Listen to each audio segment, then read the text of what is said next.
ಸಂಜೆ ಸುಮಾರು 4:45 ಗಂಟೆಗೆ ಶಿವಮೊಗ್ಗ ನಗರದ ಲಷ್ಕರ್ ಮೊಹಲ ಸರ್ಕಲಲ್ಲಿ ನರಸಿಂಹ ಎಂಬ ಒಬ್ಬ ರೌಡಿ ಶೀಟರ್ ಆಸಾಮಿಯನ್ನು ಅವರ ವಿರುದ್ಧ ಗ್ಯಾಂಗ್ನ ಆಸಾಮಿಗಳು ಬಂದು ಮಾರಕಾಸ್ತ್ರಗಳಿಂದ ಹೊಡೆದು ಅವ್ರನ್ನ ಮರ್ಡರ್ ಮಾಡಿದ್ದಾರೆ. ಈ ವಿಷಯ ನಮಗೆ ಗೊತ್ತಾದಂಗೆ ಇಮಿಡಿಯೇಟ್ಲಿ ನಮ್ಮ ಇನ್ಸ್ಪೆಕ್ಟ್ರು ಮತ್ತು ನಾವುಗಳೆಲ್ಲ ಹೋಗಿ ಸ್ಪಾಟ್ ನೋಡಿದ್ದೀವಿ. ಅವ್ರನ್ನ ಈಗಾಗಲೇ ಮೋರ್ಚರಿಗೆ ಶಿಫ್ಟ್ ಮಾಡಿದ್ದಾರೆ. ಅವರ ವೈಫ್ ಆದಂಥ ಸ್ನೇಹ ಅವರು ಈ ಬಗ್ಗೆ ಒಂದು ಕಂಪ್ಲೇಂಟ್ ಕೊಟ್ಟಿದ್ದಾರೆ. ಕಂಪ್ಲೇಂಟ್ನಲ್ಲಿ ಈಗಾಗಲೇ ಶಿವಮೊಗ್ಗ ನಗರದಲ್ಲಿ ಭಾಳ ವರ್ಷಗಳ ಹಿಂದೆ ರೌಡಿ ಆಸಾಮಿಗಳ ವೈಷಮ್ಯದ ಹಿನ್ನೆಲೆಯಲ್ಲಿ ಅವರ ಅಪೋಸಿಟ್ ಗ್ಯಾಂಗ್ನವರು ಅನ್ಬು ಮತ್ತು ಟೀಮ್ ಅವರು ಸೇರಿಕೊಂಡು ಈ ಒಂದು ದಿವಸ ಅವ್ರಿಗೆ ಮರ್ಡರ್ ಮಾಡಿದ್ದಾರೆ ಅಂತೇಳಿ ಕಂಪ್ಲೇಂಟ್ ಕೊಟ್ಟಿದ್ದಾರೆ.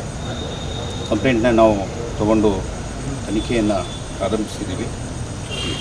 3 ಟೀಮ್ ಮಾಡಿ ಆರೋಪಿಗಳನ್ನ ಪತ್ತೆ ಹಚ್ಚಲಿಕ್ಕೆ ಎಲ್ಲ ಥರದ ಕ್ರಮಗಳನ್ನು ತಗೊಂಡಿದ್ದೀವಿ. ಯಾವುದೇ ಅಹಿತಕರಗಳ ಘಟನೆಗಳು ನಮ್ಮ ನಗರದಲ್ಲಿ ನಡೆಯದಂತೆ ಎಲ್ಲ ಮುಂಜಾಗ್ರತಾ ಕ್ರಮವನ್ನು ತಗೊಂಡಿದ್ದೀವಿ. ಆದಷ್ಟು ಬೇಗ ಆರೋಪಿಗಳನ್ನು ಪತ್ತೆ ಹಚ್ಚಿ ಯಾವುದು ಕಾರಣದಿಂದ ಇದು ಮರ್ಡರ್ ಮಾಡಿದ್ದಾರೆ ಅನ್ನೋದನ್ನು ಪತ್ತೆ ಹಚ್ತೀವಿ. ನರಸಿಂಹ ಅವರು ಭಾಳಷ್ಟು ಪ್ರಕರಣ ದೊಡ್ಡಪೇಟೆ ಠಾಣೆಯಲ್ಲಿ ಇದು ಗ್ಯಾಮ್ಲಿಂಗ್ ಕೇಸಲ್ಲಿ ಸಿಕ್ಕಾಕ್ಕೊಂಡು ಕೇಸ್ ಸ್ಟಾರ್ಟ್ ಮಾಡಿದ್ದಾರೆ. ಅದೇ ಥರ ಅವ್ರದ್ದು ಕೇಸು ಸುಮಾರು ಬೇರೆ ಬೇರೆ ಠಾಣೆಗಳಲ್ಲಿದೆ. ಅಟೆಂಪ್ಟ್ ಟು ಮರ್ಡರ್ ಕೇಸಸ್ಸು ಇದೆ, ಗ್ಯಾಮ್ಲಿಂಗ್ ಕೇಸಸ್ ಇದೆ, ಗಾಂಜಾ ಕೇಸು ಇದೆ. ವಿವಿಧ ಕೇಸ್ಗಳು ಅವ್ರ ಮೇಲೆ ಇದೆ. ಅವ್ರ ಮೇಲೆ ನಮ್ಮ ತುಂಗನಗರ ಠಾಣೆಯಲ್ಲೂ ಒಂದು ರೌಡಿ ಶೀಟರು ಓಪನ್ ಆಗಿದೆ. ಗ್ಯಾಂಗ್ ವಾರ್ ಇದು ರೌಡಿಸಮ್ ಆ್ಯಕ್ಟಿವಿಟೀಸ್ ಭಾಳ ವರ್ಷಗಳ ಹಿಂದೆ ನಮ್ಮ ನಗರದಲ್ಲೇ ಕೆಲವೊಂದು ಮರ್ಡರ್ ಆಗಿತ್ತು. ಒಂದು ಮರ್ಡರ್ ಆಗಿ ಇನ್ನೊಂದು ಅಪೋಸಿಟ್ ಟೀಮ್ ಅವರ ಸಹಚರನ ಮರ್ಡರ್ ಮಾಡಿದರು.